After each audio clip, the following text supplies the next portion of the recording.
So what else are you hearing about what's going on inside his head? He's back from his triumph in Israel and Egypt. He did the Charlie Kirk Freedom Medal.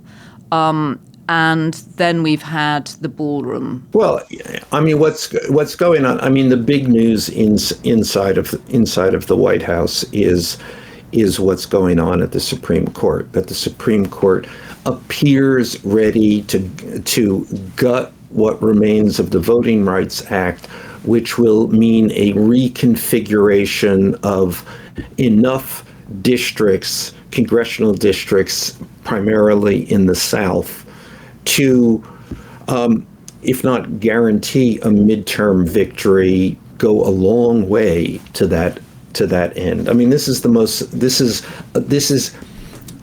an extraordinarily serious development. I mean, I would say that the Democrats, in a way, it has restrained them or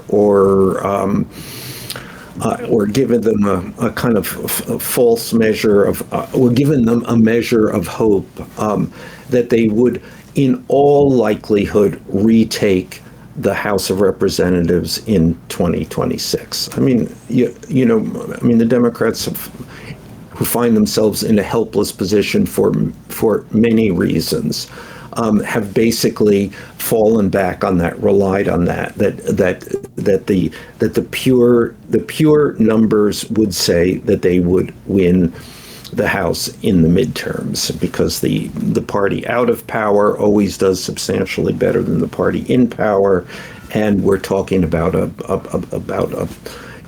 very small margin, so that they would get the House of Representatives, which would allow them to restrain many of the most extreme aspects of the Trump presidency, or at least they so hope. And gather a bit of momentum too, because it feels like the momentum has dwindled out of the Democratic Party, and a win would be helpful. They need a win. Exactly, that they can begin investigations. I mean, they have subpoena power. They have it would not necessarily rebalance things, but it would go a ways toward that. But now. And I think one of the reasons inside the White House people have discussed with me why everything over the past 9 months has happened so rapidly, is an understanding that it had to happen now, because come 2026, God knows. So the assumption in the White House is also that the Democrats will get the House back. It has been, yes. Right. It has literally been. Now the assumption is shifting. It's like shifting, like today, yesterday, today, tomorrow. We're going to be able to see this shift in real time. And if the Supreme Court makes this decision, and I don't see anyone saying that they will not, then the Democrats, in all likelihood, will not regain the majority in the House of Representatives, which will mean, let's look at this, which will mean not 2 years of him having absolutely no pushback on virtually anything, but 4 years. And not only that, but 4 years in which he is not looking toward any electoral threat. It's his. So what does that mean? So Michael, hold on a second. So this is about the Supreme Court putting a time limit on something which had been assumed was a central part of the Voting Rights Act, which is to make sure that certain racial areas get representation. This is about racial redistricting. Yeah, and let's understand this. I mean that's what I mean. The Trump people and the MAGA people are like, well, race should not factor into anything. And that's essentially the way to say that that white preference should rule. And remember what's happened here, that historically, especially in the South, but not only in the South, congressional districts were drawn specifically to make sure that there would not be a black majority, and the Voting Rights Act corrected that, and it provided the wherewithal to actually, to create districts. I mean, the requirement to create districts which would reflect black voters. So now we go back to the other thing. Essentially, that's the Supreme Court says we don't have to do that anymore. So you can do the opposite of that, and the opposite of that will be to create.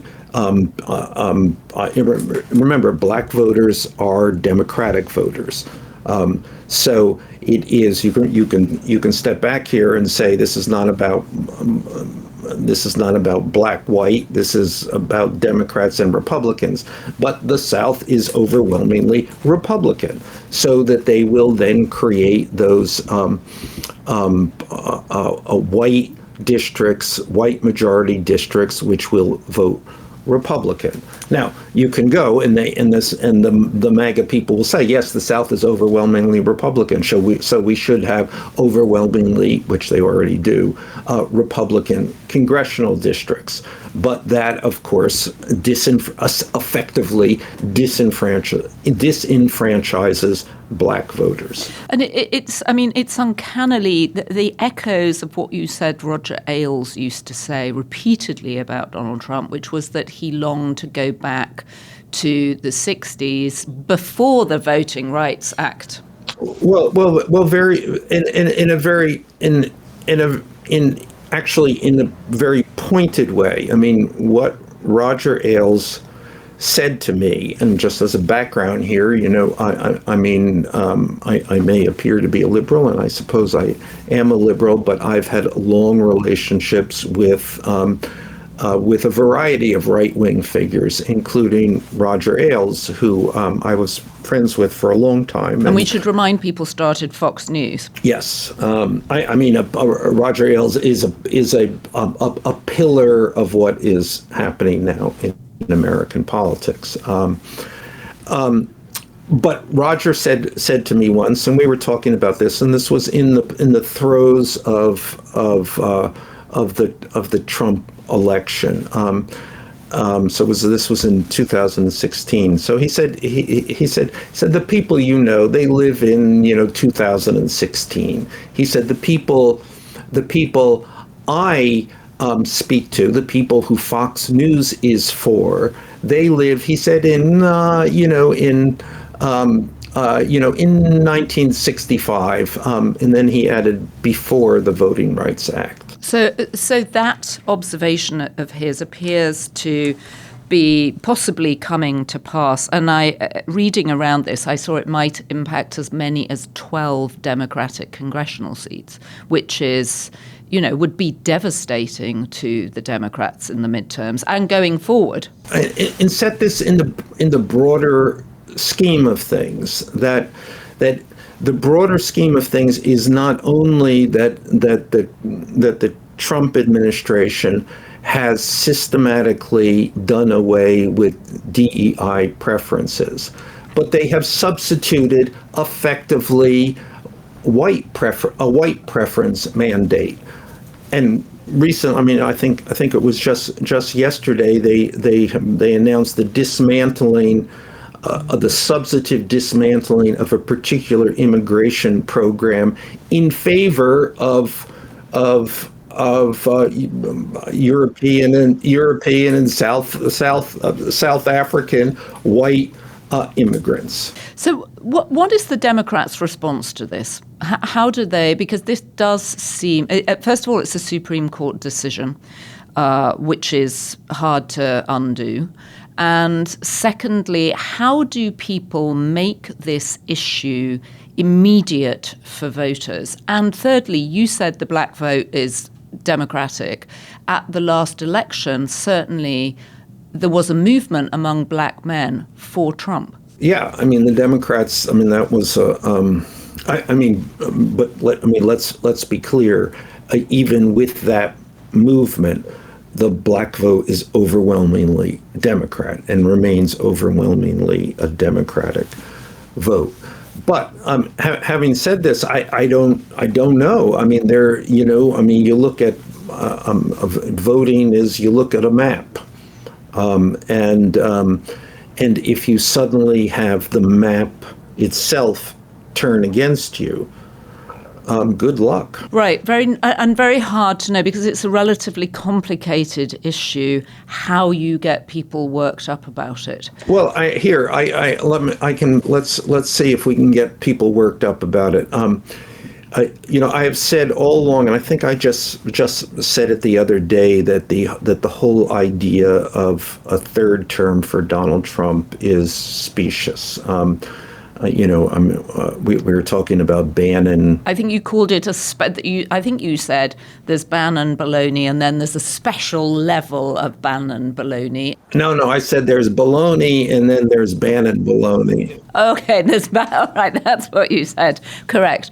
But he's certainly been putting it out there that Donald Trump will run in 2028. And we know they've got those hats they throw out. When I said this, then I had a little sit down with myself and I was thinking about this. And, the thing about an authoritarian, and again, you can go down the list here of Donald Trump specifically targeting his political opponents, Donald Trump exerting ever more control over courts, media, universities, businesses, of him explicitly targeting blue state governors and legislatures, and finally locking in the mechanisms which might ensure continued electoral success. I mean, these are the moves of an authoritarian, clearly. And the problem with this is that an authoritarian breaks so many rules and makes so many enemies that in order to avoid retribution, he has to stay in power. That is the nature of the game that is being played. So, and if he has 4 years of dominating government, all branches of government, I'm going to take it back. I think that it becomes a very real possibility that he will undo the impediments to a third term. That actually, if you think about it, as he pursues this course, he will have to do that, because the consequences of the Democrats taking power would be devastating for him.